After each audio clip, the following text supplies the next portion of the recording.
ውድና የተከበራችሁ የግሬስ ፋሚሊ እንደምን ቆያችሁ? እንግዲህ ዛሬ ሄርሜላ ትልቅ ዱብዳ አውርዳለች አብርሽ ላይ። ብቻ እኔ ግራ የገባኝ አንቺ ተጨንቀሽ ጠፍተሻል፣ ግን እዚህ ጋር ሩታ ኤፍሬም በጣም ብዙ ተንገላተዋል ባንቺ ምክንያት ማለት ነው። መቼም እነሱ ሲንገላቱ ስልክ በእጅሽ ይዘሻል። መቼም እነሱ ሲንገላቱ ማየትሽ አይቀርም። ፖሊስ ጣቢያ መሄዳቸው፣ አብርሽ እንደከሰሳቸው ስንት ነገር ውስጥ እንደገቡ ስልክሽ ያሳይሻል ብዬ ተስፋ አድርጋለሁ።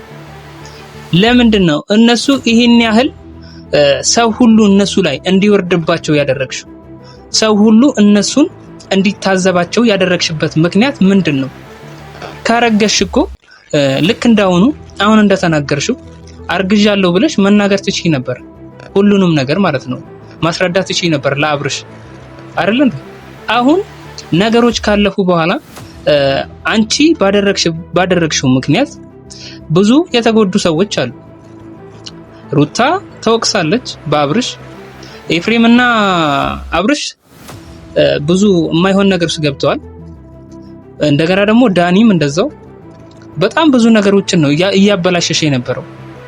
ስለዚህ እያደረግሽ ያለሽው ነገር ምንም እያሳመነኝ አይደለም። አሁንም አርግዣለሁ እምትዩ ነገር ምንም ከጉሮሬ እየወረደልኝ አይደለም። ያረገሽ አይመስለኝም። ብታረግጂ ኖሮ በአግባቡ መናገር ትችይ ነበር። ለምንድን ነው መደበቁ ያስፈለገው እንዴ? ምክንያቱም ከነፋስ አይደለም ያረገሽው አይደል? ከአብርሽ ካረገሽ ያረገሽለትን ሰው ልክ እንደዛሬው ቀደም ብለሽ መንገር ትችይ ነበር። ልክ ማርገዝሽን እንዳወቅሽ ማለት ነው። የዛኔ እሱ የሚለውን ነገር ከሱ ጋር መመካከርና ማድረግ ያለባችሁን ነገር ከሱ ጋር መመካከር መፍትሄ ላይ መድረስ ትችሉ ነበር እንጂ ልክ በቃ የሰው ነፍስ እንዳጠፋ ሰው ያን ሁሉ ቀን ጠፍተሽ ብዙ ሰዎች በአንቺ ምክንያት ሲወቀሱ፣ ብዙ ሰዎች በአንቺ ምክንያት ሲንገላቱ ነበር። ይሄንን ነገር እንዴት አድርገሽ ልታስተባብዩ ነው? እንዴትስ አድርገሽ ልትክሻቸው ነው ያሰብሽው? ይሄ እኮ በቃ የማይተካ ጊዜያቸውን ነው እነ ኤፍሬም ታስረው የወጡት አንቺ ጠፋሽ በሚል ተልካሻ ምክንያት ማለት ነው። አንቺ አሁን አረገዝኩ እያልሽ ነው ያለሽው። በእርግጠኝነት አብርሽ አንቺን እንዲያገባሽ የምታደርጊው ጥረት ነው። ለኔ የታየኝ ይሄ ነው። አብርሽን ስለምትወጂው ሩታን ማናደድ ስለምትፈልጊ ለዛ ይመስለኛል እያደረግሽ ያለሽው ነገር በሙሉ ማለት ነው። አርግዘሽም ላይሆን ይችላል። ገባሽ? ምክንያቱም እንዴት አንቺ አብርሽን ስለምታፈቅሪው ብቻ እንዳውስቲ አረገሽ እንበል። ለማርገዝ ራሱ እኮ ከሱ ጋር ማውራት ነበረብሽ። የወደፊት ህይወታችን እንዴት ነው? አብርሽ ያስተማምነኛል ወይ? እድሜ ልኬን አብሮኝ ይኖራል ወይ የሚለውን ነገር ከግምት ውስጥ ማስገባት ነበረብሽ። ልክ እንደ አስተዋይ ሴት ማለት ነው። ስለዚህ አንቺ እያደረግሽ ያለሽው ነገር የህፃን ስራ ነው እየሰራሽ ያለሽው። የህፃን ስራ ማለት ነው እንዴ! አሁን እንዴት ብለሽ ኤፍሬም፣ ሩታ እንዲሁም እነ ዳኒ ፊት እንዴት ብለሽ ልቆሚ ነው? እንዴት ብለሽ ምን ብለሽ ልታስረጃቸው ነው? በእርግጠኝነት አይለቁሽም እነሱ። በዚህ ጉዳይ ላይ በጣም እንደሚያዝኑ እርግጠኛ ነኝ። ምክንያቱም በጣም ብዙ ነገር ሲባሉ ነበር። በጣም ብዙ ነገር ማለት ነው። ከኦዲየንስም ጭምር ከተመልካችም ጭምር በጣም የማይሆን ነገር ሲደርሳቸው ነበር። ማስፈራሪያ ሁሉ ማለት ነው። ገባሽ? የዚህን ያህል ድረስ አንቺ ግን ይሄን ሁሉ ነገር እያወቅሽ ዝም ብለሽ ዘና ብለሽ ቁጭ አልሽ።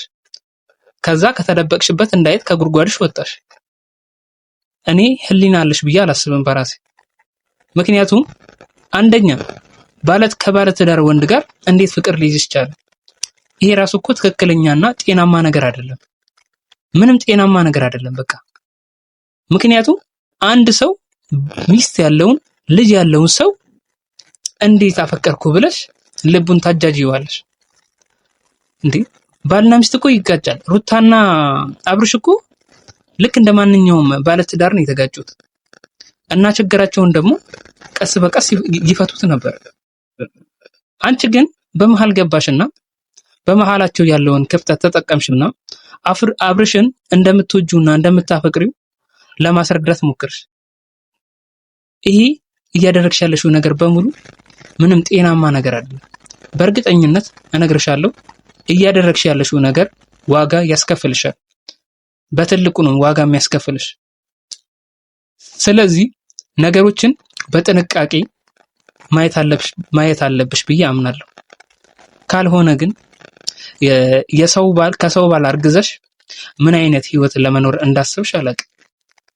ይህንን ከግንዛቤ ውስጥ ያስገባሽም አይመስለኝም። ስለዚህ ወደ ራስሽ መመለስ አለብሽ ብዬ አስባለሁ። ራስሽን አይደለሽም። ምክር ያስፈልግሻል።